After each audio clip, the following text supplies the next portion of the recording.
Pourquoi est-ce que la personne qui t'aime est aussi celle qui peut t'énerver le plus?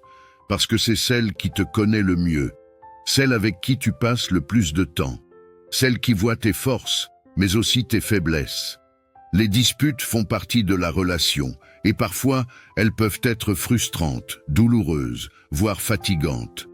Tu peux avoir l'impression que l'autre ne te comprend pas, que cette personne exagère ou cherche délibérément le conflit. Mais en réalité, ce sont souvent des reflets de ton propre ressenti. Quand une dispute éclate, elle ne vient pas de nulle part. Souvent, elle est le résultat d'émotions accumulées, de besoins non exprimés ou de blessures passées qui refont surface. Plus tu tiens à une personne, plus ses paroles et ses actions vont te toucher. Ce qui pourrait te sembler insignifiant venant d'un inconnu deviendra une vraie tempête dans ton couple. Et c'est normal. Parce qu'au fond, ce que tu veux, c'est être compris, respecté et aimé, même dans les moments difficiles. Mais bonne nouvelle, chaque désaccord peut devenir une occasion d'apprendre. Une dispute n'est pas une preuve que ta relation va mal. C'est un signal que quelque chose doit être ajusté, que l'un de vous deux ressent un manque, une peur ou une frustration.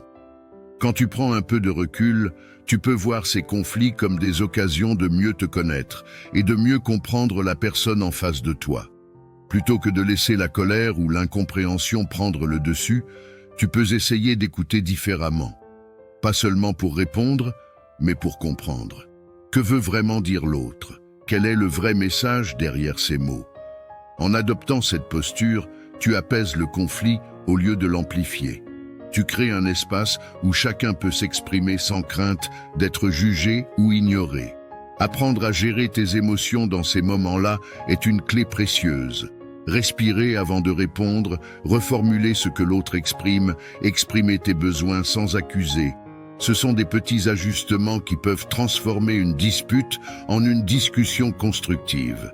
Avec le temps, ces nouvelles habitudes t'aideront à renforcer ta relation plutôt qu'à l'abîmer.